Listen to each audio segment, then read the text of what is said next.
ഒരു വ്യക്തി ആ വിഷയത്തിൽ ഒരു തരത്തിലും ബന്ധപ്പെട്ടിട്ടില്ലെങ്കിൽ, അതിന്റെ തെളിവുകളൊന്നും നിങ്ങളുടെ കയ്യിലില്ലെങ്കിൽ, ദയവ് ചെയ്ത് അപവാദങ്ങള് മോഡലിംഗിന്റെ മറവിലെ സെക്സ് റാക്കറ്റ് കഴിഞ്ഞ കുറച്ച് ദിവസങ്ങളായി സോഷ്യൽ മീഡിയയിൽ വൻ ചർച്ചയായിക്കൊണ്ടിരിക്കുന്ന വിഷയമാണല്ലോ.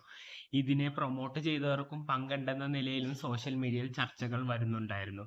കൂടുതലുമായി പറഞ്ഞത് രഞ്ജിനി ഹരിത, ശ്രുതി തമ്പി എന്നിവരായിരുന്നു. ശ്രുതി തമ്പി ഈ വിഷയത്തിനോട് പ്രതികരിച്ച് രംഗത്ത് വന്നിട്ടുണ്ട്. ആദ്യം നമുക്ക് അവർക്ക് പറയാനുള്ളതൊന്ന് കേട്ടു നോക്കാം. പ്രചരിപ്പിക്കാതിരിക്കുക. കാരണം എനിക്കും ഒരു ജീവിതമുണ്ട്, എനിക്കും വേണ്ടപ്പെട്ട എന്നെ സ്നേഹിക്കുന്ന ചുറ്റുവട്ടമുള്ള ആളുകളൊക്കെ ഉണ്ട്. അവരൊക്കെ തെറ്റിദ്ധരിക്കപ്പെട്ടുകൊണ്ടിരിക്കുകയാണ്. ആക്ച്വലി ആ ഒരു വിഷയമായിട്ട് പ്രമോഷൻ ചെയ്തതല്ലാതെ എനിക്ക് മറ്റൊരു ബന്ധവും ഇല്ല. നിങ്ങൾ ഒരു വിഷയം പ്രൊമോട്ട് ചെയ്യാൻ എടുക്കുമ്പോൾ അതിൻ്റെ പിന്നിലുള്ള കാര്യങ്ങളും കൂടി അന്വേഷിക്കുക. കാരണം നിങ്ങൾ പ്രൊമോട്ട് ചെയ്യുന്ന മേഖല ചിലപ്പോൾ മറ്റൊരാളുടെ ജീവിതം തകർക്കും. അതാദ്യം മനസ്സിലാക്കുക. അപ്പൊ ഞാൻ അതിനെ നോർമൽ പ്രൊമോഷൻ കൊളാബറേഷൻ ആയിട്ടേ കണ്ടിട്ടുള്ളൂ. അതായത് മറ്റുള്ള ഇൻഫ്ലുവൻസേഴ്സ് എല്ലാവരും ചെയ്യുന്ന പോലെ തന്നെ ഞാനും ഒരു പ്രൊമോഷൻ വീഡിയോ അയച്ച് അത് വാട്സാപ്പിൽ ഡോക്യുമെന്റ് ആയിട്ട് അയച്ചു കൊടുക്കുന്നു. ഇതേ എനിക്ക് ആ വിഷയവുമായിട്ട് ബന്ധപ്പെട്ടിട്ടുള്ളൂ. അല്ലാതെ ആ ഒരു പ്രോഗ്രാം ഞാൻ കാണാൻ പോവുകയോ അവിടെ ഗസ്റ്റ് ആയിട്ട് പോവുകയോ അല്ലെങ്കിൽ ആ പ്രോഗ്രാമായിട്ട് ബന്ധപ്പെട്ട മറ്റാരെങ്കിലുമായിട്ട് എനിക്ക് കോണ്ടാക്റ്റോ മോഡൽസിന് അറേഞ്ച് ചെയ്ത് കൊടുക്കുകയോ നിങ്ങൾ തിരഞ്ഞെടുക്കുന്ന മേഖല പ്രൊമോട്ട് ചെയ്യുമ്പോൾ അതിൻ്റെ സത്യാവസ്ഥ മനസ്സിലാക്കാനുള്ളൊരു കോമൺ സെൻസ് നിങ്ങൾ കാണിക്കേണ്ടതായിരുന്നു. അത് നിങ്ങളിവിടെ കാണിച്ചില്ല. അതുകൊണ്ട് ജനങ്ങൾ നിങ്ങളെയും ക്രൂശിക്കാൻ തുടങ്ങി. അതാണ് ഇവിടെ സംഭവിക്കുന്നത്.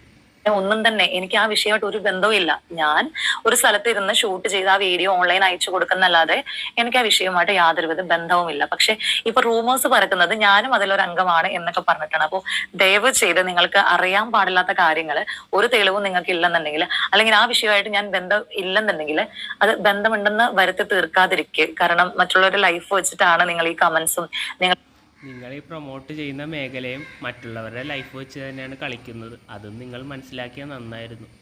ഈ വീഡിയോസ് ഒക്കെ ഇറക്കുന്നതോടുകൂടി അവരുടെ ലൈഫ് വെച്ചിട്ടാണ് കളിക്കുന്നത് എന്നുള്ളൊരു ധാരണ നിങ്ങൾക്ക് ഉള്ളത് നല്ലതായിരിക്കും കേട്ടോ.